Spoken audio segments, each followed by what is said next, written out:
बेरंग हुई रे साथिया देख हालत मेरी। क्या हुआ भाई? दरअसल हम जब भी हिचकी ले रहे हैं अच्छा कौवे का आवाज आ रहा है भाई। क्या खाए थे? रात बेरंग हुई रे साथिया देख हालत मेरी। लेकर दिया बुता के किया क्या किया हो ना दिया बुता के किया क्या किया।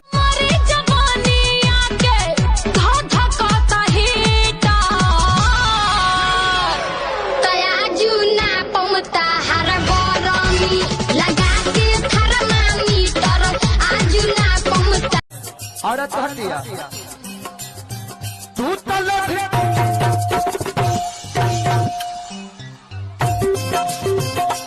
ऐसा जबरी न धरया कबारे में। अरे कंफ्यूज बारू का हो? अरे ना गला बइले रहबू जाती कुआरे में तकलीफ नहीं होई ससुराले में। पिटाई वाला लक्षण बा बाबू तहार। मालूम को मरिया तू कैसे कैसे कैसे कैसे कैसे अरे साफ साफ बताबो न चलू तब चलू कैसे। काहे बढ़ोले बड़ा रवि मोछ डरी। प्रीति दागा प्यार में हाँ हाँ हाँ हाँ प्रीति दागा प्यार में देले बाड़ी प्रीति दागा। अरे बाला फसा मजा करे भैया अरे बाला समझ के इतना देखो पावर हाउस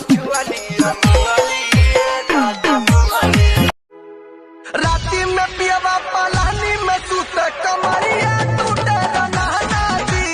राती में पियवा पलानी में सूते कमरिया टूटे रना दी।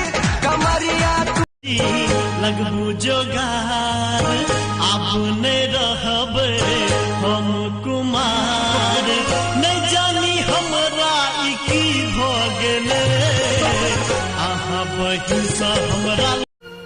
क्या देख रहे हो? देख रहा हूं सामने फुटपाथ पर